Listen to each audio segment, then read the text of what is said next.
The Opet Festival was an important religious rite in the Egyptian New Kingdom, seeking to ensure the fertility of both the new supreme deity Amun and his descendant, the Pharaoh. The feast, which lasted for several days, happened during the season of Achet, when the Nile was flooded, and one of the few details we know for sure is that it involved a procession from the Karnak temple to the Luxor temple almost 3 kilometers away. The nature of the procession seems to have varied. Sometimes it was over the river in a ceremonial bark, but nowadays we tend to think of it as a procession on foot down the so-called Avenue of Sphinxes. And this very week, on Thursday the 25th of November, this procession will be honoured once again to celebrate the latest restoration of the Avenue of Sphinxes. Construction is thought to have begun during Hatshepsut's reign, but her contributions are lost to time. The straight avenue flanked by ram-headed sphinxes is a fair bit later, dating to the 30th dynasty reign of Nectanebo I. The ram-headed sphinxes are of course of great religious significance to the New Kingdom and later periods when Amun was the chief deity, for although we tend to see Amun depicted as a man, his alternate form is as a holy ram. Not all of the sphinxes along this road are ram-headed, which reflects different stages of its construction over time. One of the other signs of this is that towards the Karnak end of the road, each sphinx has a tiny statue between its forelegs depicting Amenhotep III, one of the most impactful pharaohs of the 18th dynasty, and in fact the pharaoh of whom there are more statues present to this day than any other pharaoh. It's not just the original construction that occurred in phases.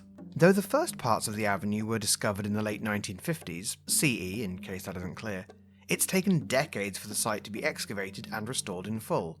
This latest effort, resumed after work ended for a few years following political unrest and a lack of funding in 2011, has at last finished the project.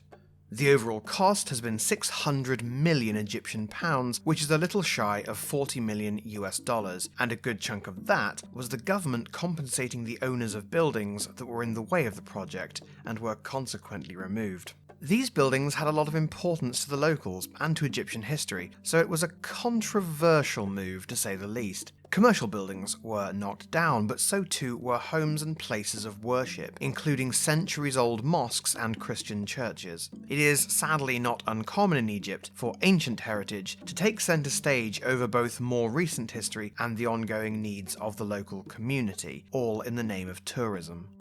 As well as excavation, a good deal of restoration has been necessary, as many of the sphinxes were unearthed headless. Restoring ancient monuments in this way is a strange and delicate task, because to restore one thing is to lose another. To restore the more ancient state of the sphinxes is to erase the state they'd been in for their many centuries underground. Not every sphinx is being restored, by the way. Of the estimated 1,300 that originally stood guard over the route, only half are still in place. The rest were probably moved about during the Ptolemaic and Roman periods to adorn other parts of Egypt.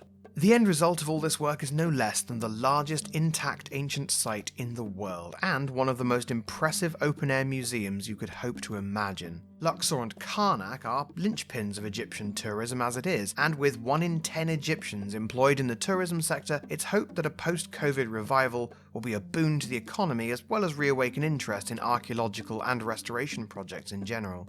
The opening ceremony of the new Open Museum is promised by project supervisor Dr. Mustafa El Sakier to, and I quote, surpass the grandeur of the Royal Mummies Parade. That's quite a promise, and I don't think I'm alone in looking forward very much to seeing what that entails, particularly since sources within the Ministry of Tourism have promised a few surprises for everyone watching. So on Thursday night, tune in to your favourite source of Egyptian news and watch that space. I'll try to share any footage I find both on my Discord and Twitter, so take a look in the description and make sure you're all up in the armchair. All up in the armchair?